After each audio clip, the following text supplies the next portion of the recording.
Welcome back friends. இன்றைக்கி நம்ம கிளாஸில் என்ன பார்க்க போகிறோன்னா, எப்படி வேல்யூவை சர்வர் சைட்லேருந்து கிளைண்ட் சைட்லேருந்து வேல்யூ எப்படி ரீட் பண்ணுறது, சர்வர் எப்படி கிளைண்ட் சைட்லேருந்து வேல்யூவை ரீட் பண்ணுறதை பார்க்க போகிறோம். என்னன்னா இதை நம்ம ஏற்கனவே பார்த்துட்டுமே நீங்கள் நினைக்கலாம், ஆமாம் நம்ம ஏற்கனவே பார்த்தோம், கெட் பேராமீட்டர் வச்சு பார்த்தோம் சரிங்களா. Get parameter of parameter name நம்ம கொடுப்போம். இந்த பேராமீட்டர் நேம் வந்து அட்ரஸ் பாரில் பாஸ் பண்ணோன்னா அட்ரஸ் பாரில் போய்ட்டு பார்த்தீங்கன்னா இப்போ இங்கே போய்ட்டு டெமோ :country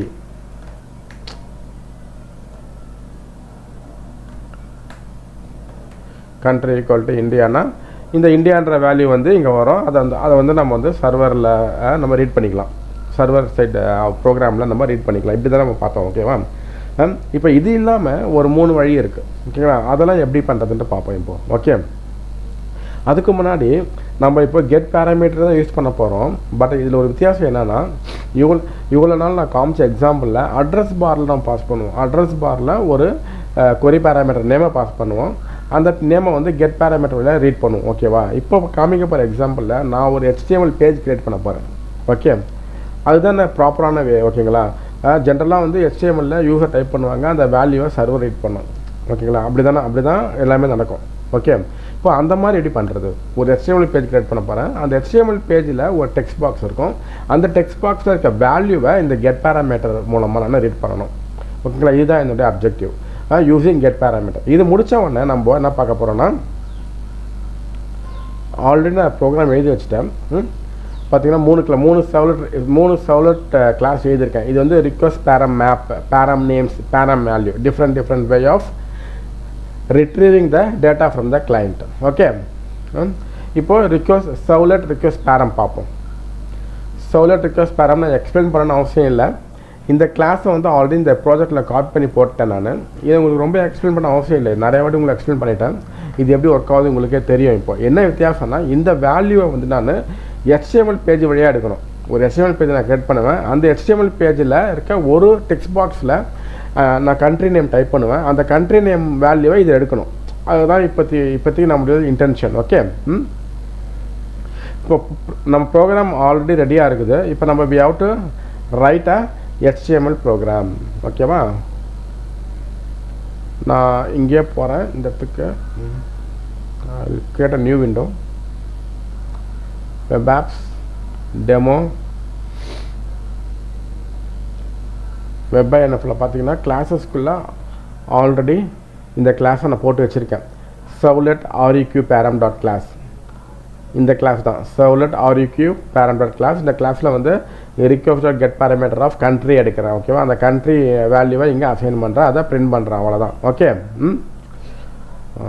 இது என்னது, இது தேவையில்லை நம்மளுக்கு, இதை எடுத்துக்கி ரிமூவ் பண்ணிடுறேன். ஓகே, இதுதான் நம்மளுடைய ப்ரோக்ராம். ஓகே, இதை நான் பில்டு பண்ணிவிட்டு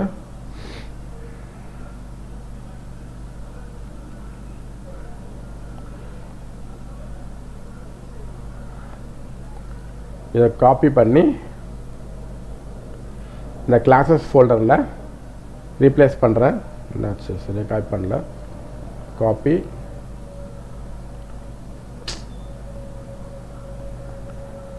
ரீப்ளேஸ் பண்ணிடுறேன். அதுக்கப்புறமா இப்போ நம்ம இதுக்கு ஒரு HTML பேஜ் க்ரியேட் பண்ணோம். இந்த வெப் ஆப், இந்த டெமோன்ற வெப் அப்ளிகேஷனுக்குள்ளேயே நான் க்ரியேட் பண்ணி வச்சுருக்கேன். இங்கே பார்த்தீங்கன்னா REQ param நேம்ஸ் இது நினைக்கிறேன். இந்த REQ param பேஜ், இந்த ஃபைலை ஓப்பன் பண்ணுறேன். இங்கே பார்த்தீங்கன்னா ஸ்மால் HTML பேஜ், HTML பாடி, தென் ஃபார்முன்றது ஒரு கண்டெய்னர் மாதிரி. நம்ம HTML பேஜில் வந்து ஃபார்முன்றது ஒரு கண்டெய்னர். அந்த கண்டெய்னருக்குள்ளே நம்ம நிறையா HTML காம்பனெண்ட்லாம் போட்டுக்கலாம் ஓகேங்களா. இப்போ அந்த ஃபார்மை வச்சு அந்த ஃபார்முக்குள்ளே இருக்க HTML காம்பனெண்ட் வேல்யூ இல்லாமல் ரெஃபர் பண்ண முடியும் ஓகேங்களா. இப்போ அதெல்லாம் நம்ம டீட்டெயிலாக பார்க்க போகிறதில்ல. இப்போ நம்மளோட இன்டென்ஷன் வந்து இந்த ஃபார்மில் டைப் பண்ணுற ஒரு வேல்யூவை சர்வ்லெட்டில் ரீட் பண்ணணும் ஓகேவா. இப்போ HTML பாடி ஃபார்ம், இந்த ஃபார்மில் பார்த்தீங்கன்னா 2 பேராமீட்டர் இருக்குது. ஒரு ஃபஸ்ட்டு பேராமீட்டர் என்ன பாஸ் பண்ணுறோம், மெத்தட் ஈக்குவல் டு கெட்டுன்னு பாஸ் பண்ணுறோம். ஏன் மெத்தட் ஈக்குவல் டு கெட்டுன்னு பாஸ் பண்ணுறோன்னா, இங்கே என்னுடைய சர்வ்லெட் ப்ரோக்ராமில் இங்கே பார்த்தீங்கன்னா டூ கெட்ன்ற ஒரு மெத்தட் யூஸ் பண்ணுறேன். do get ஒரு மெத்தட் யூஸ் பண்ணுறேன். இங்கே do get மெத்தட் யூஸ் பண்ணிங்கன்னா we have to use get method here. இந்த ஃபார்மில் இருக்க மெத்தடோட வேல்யூ வந்து கெட்டுன்னு தான் இருக்கணும். ஓகேவா? இப்போ இந்த இடத்துல வந்து டூ போஸ்ட்னு யூஸ் பண்ணலாம். இங்கே டூ போஸ்ட் யூஸ் பண்ணிங்கன்னா இந்த இடத்துல நம்ம we have to use method equal to போஸ்ட்னு யூஸ் பண்ணணும். கெட்டுக்கும் போஸ்ட்டுக்கும் என்ன வித்தியாசன்றது நம்ம வரக்கூடிய வீடியோவில் பார்ப்போம். ஓகே, இப்போ மெத்தட் equal to கெட்டுன்னு கொடுத்துட்டேன். அதுக்கப்புறமா இந்த இடத்துல ஆக்ஷனில் என்ன சொல்லணும்னா எந்த சர்வ்லெட்டை நீங்கள் கால் பண்ண போகிறீங்க, எந்த சர்வ்லெட்டை நீங்கள் கால் பண்ண போகிறீங்களோ அந்த சர்வ்லெட்டோடைய வேலிட் யூஆர்எல் நம்ம இங்கே கொடுக்கணும். இங்கே பார்த்தீங்கன்னா நான் http:/localhost 8080 demo req டெமோன்னு கொடுத்துருக்கேன். ஓகேங்களா? இப்போ என்ன பண்ண போகிறோம், நம்ம கம்பேர் பண்ண போகிறோம். இந்த யூஆர்எல் வேலிடான யூஆர்எல்லாம் பார்க்க போகிறோம். ஓகேவா? நம்ம சர்வர் வந்து நம்ம டாம்கேட் சர்வர் எங்கே ரன் ஆகுது, லோக்கல் ஹோஸ்ட்டில் தான் ரன் ஆகுது. நம்ம என் கம்ப்யூட்டரில் லோக்கல் கம்ப்யூட்டரில் ரன் ஆகுது. அதோட போர்ட் வந்து 8080 தான்.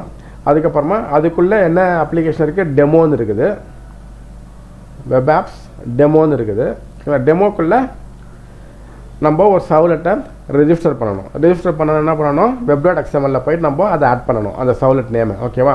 இப்போ WebINFக்குள்ளே இருக்க web.xml ஓப்பன் பண்ணுறேன். ஓப்பன் பண்ணி பார்ப்போம். இங்கே நான் ஆல்ரெடி அதை ஆட் பண்ணியிருக்கேன். ஓகேங்களா? ஆக்சுவலாக நேற்று நான் ரெக்கார்ட் பண்ணேன். இதை ரெக்கார்ட் பண்ணும்போது எதுவுமே ரெக்கார்ட் ஆகலை. அப்போ ஆட் பண்ணது இது. இப்போ சர்வ்லெட் நேம் req டெமோ. என்னுடைய சர்வ்லெட் நேம் வந்து req டெமோ. அதுக்கப்புறம் சர்வ்லெட் கிளாஸ் வந்து சர்வ்லெட் req பேரம். என் சர்வ்லெட் கிளாஸ் நேம் என்னது, req பேரம் தானே. இங்கே req பேரம். ஓகேவா? req பேரம் அந்த சர்வ்லெட் நேம் இங்கே போட்டேன். அது கிளாஸஸ் ஃபோல்டரில் ஆல்ரெடி நான் போட்டு வச்சுருக்கேங்க. ஓகேங்களா? கிளாஸஸ் ஃபோல்டரில் ஆல்ரெடி இங்கே போட்டு வச்சுருக்கேன். அதனால் அந்த சர்வ்லெட் நேம் மென்ஷன் பண்ணிட்டேன். அதுக்கப்புறம் இதுக்கு நம்ம யூஆர்எல் மேப்பிங் கொடுக்கணும். யூஆர்எல் மேப்பிங்க்கு சர்வ்லெட் நேம் என்னது req டெமோ. அதுக்கப்புறமா யூஆர்எல் பேட்டர்ன் என்னது /req டெமோ. req டெமோ கொடுத்துறேன். இப்போது /req டெமோ நீங்கள் சொன்னீங்கன்னா என்ன ரெஃபர் பண்ணோம், இதை ரெஃபர் பண்ணோம். இந்த நேம் எதை ரெஃபர் பண்ணுது, இதை ரெஃபர் பண்ணுது. இந்த சர்வ்லெட் நேம் இந்த சர்வ்லெட்டை ரெஃபர் பண்ணுது. இந்த சர்வ்லெட்டை கால் பண்ணும்போது நம்மளுக்கு இந்த பீஸ் ஆஃப் கோட் எக்ஸிக்யூட் ஆகும். ஓகேவா? இதெல்லாம் உங்களுக்கு ஆல்ரெடி தெரியும். உங்களுக்கு தேவையில்லாமல் எக்ஸ்பிளைன் பண்ணிட்டு இருக்கேன்னு நினைக்கிறேன். ஓகே, இப்போ அடுத்து வந்து நான் HTML பேஜுக்குள்ளே போவோம். இப்போ சர்வ்லெட்டை ரெஜிஸ்டர் பண்ணியாச்சுங்க. ஓகே, இப்போ அடுத்து நம்ம HTML பேஜுக்குள்ளே போவோம். நம்ம HTML பேஜ் அது இதுதான் நம்ம HTML பேஜ். ஓகேங்களா? இதில் பார்த்தீங்கன்னா form method equal to get. Okay, நம்ம மெத்தட் வந்து கெட்டாக தான் இருக்குது. அதே மாதிரி இந்த சர்வ்லெட்டை வந்து நம்ம சர்வ்லெட் req பேராமன்றதை நம்ம ஆல்ரெடி நம்ம web.xml ரெஜிஸ்டர் பண்ணுறோம். அதை கால் பண்ணுறதுக்கு இதுதான் வேலிட் யூஆர்எல். ஏன்னா நம்ம யூஆர்எல் பேட்டர்னில் req டெமோன்னு தான் கொடுத்துருக்கோம். பார்த்தீங்கன்னா இங்கே req டெமோன்னு தான் கொடுத்துருக்கோம். அதனால் டெமோ /req டெமோ கொடுத்துட்டோம். அதுக்கப்புறமா ஃபார்முக்குள்ளே பார்த்தீங்கன்னா input type equal to text, ஒரு டெக்ஸ்ட் பாக்ஸ் கிரியேட் பண்ணுறேன். தென் நேம் ஈக்குவல் டு கண்ட்ரி. இந்த டெக்ஸ்ட் பாக்ஸ்க்கு ஒரு நேம் தரேன். என்ன அது நேம் அது கண்ட்ரி. ஓகேவா? இந்த கண்ட்ரின்ற டெக்ஸ்ட் பாக்ஸில் நான் என்ன டைப் பண்ணுறேனோ அந்த வேல்யூவை தான் வந்து என்னோடய சர்வ்லெட் ரீட் பண்ணணும். ஓகேங்களா? அதுக்கு என்ன பண்ணணும், சர்வ்லெட் சைடில் we have to use request.get parameter. Get parameter வழியாக நம்ம என்ன பண்ணணும்னா we have to pass உங்கள் HTML டெக்ஸ்ட் பாக்ஸ் காம்பனண்ட்டோடைய நேமை பாஸ் பண்ணணும். இங்கே என்னுடைய HTML text box component name எது, கண்ட்ரி. ஓகேவா? அதனால் கண்ட்ரி இங்கே பாஸ் பண்ணிட்டேன். இப்போ கண்ட்ரியில் இருக்க இங்கே என்ன வேல்யூ நான் டைப் பண்ணுறேனோ அந்த வேல்யூ இங்கே அசைன் ஆகும். இந்த டெக்ஸ்ட் பாக்ஸில் ஒரு கண்ட்ரி டைப் பண்ணிட்டு இந்த சப்மிட் பட்டனை கிளிக் பண்ணனா இங்கே input type equal to submit value equal to கிளிக்னா அங்கே ஒரு பட்டன் உருவாகும், சப்மிட் பட்டன். இந்த சப்மிட் பட்டன் உருவாகும். அந்த சப்மிட் பட்டனை கிளிக் பண்ணவொன்னே என்ன ஆகும்னா இந்த டெக்ஸ்ட் பாக்ஸில் என்ன வேல்யூ இருக்கோ அந்த வேல்யூ இந்த ஃபார்மில் சப்மிட் ஆகும். இந்த ஃபார்மில் என்ன கொடுத்துருக்கேன், ஆக்ஷன் ஈக்குவல் டு இந்த சர்வ்லெட் யூஆர்எல் கொடுத்துருக்கேன். இந்த சர்வ்லெட்டுக்குள்ளே போகும். இந்த சர்வ்லெட்னா செக் பண்ணோம் இந்த கண்ட்ரி என்ற வேல்யூ இந்த ஃபார்முக்குள்ளே இருக்கான்னு பார்த்து அதில் இருக்க வேல்யூவை அப்படியே ரீட் பண்ணோம். இந்த டேட்டா அப்படியே இங்கே இருக்க டேட்டா அப்படியே இந்த சர்வ்லெட்டில் சப்மிட் ஆகும். அப்போ இங்கே கண்ட்ரின்னு ஒரு டெக்ஸ்ட் பாக்ஸ் இருக்குது. அந்த கண்ட்ரி டெக்ஸ்ட் பாக்ஸில் என்ன வேல்யூ இருக்கோ அந்த வேல்யூவை அப்படியே இதை ரீட் பண்ணி நான் இந்த இடத்துல பிரிண்ட் பண்ணுறேன். அதை அப்பர் கேஸாக கன்வெர்ட் பண்ணி பிரிண்ட் பண்ணுறேன். ஓகேங்களா? ஸோ இந்த எக்ஸாம்பிளில் வந்து நம்ம வந்து ஒரு HTML பேஜ்லேருந்து எப்படி வேல்யூவை ரீட் பண்ணுறதுன்னு பார்த்தோம். ஓகேங்களா? இப்போது இதை டெமோ பண்ணி பார்ப்போம். இப்போது ஒர்க் ஆகுதான்னு பார்ப்போம். டெஸ்க்டாப்பில் வச்சுருக்கேன் ஷார்ட்கட்டு. வேறு சர்வரை ஸ்டார்ட் பண்ணுறேன்.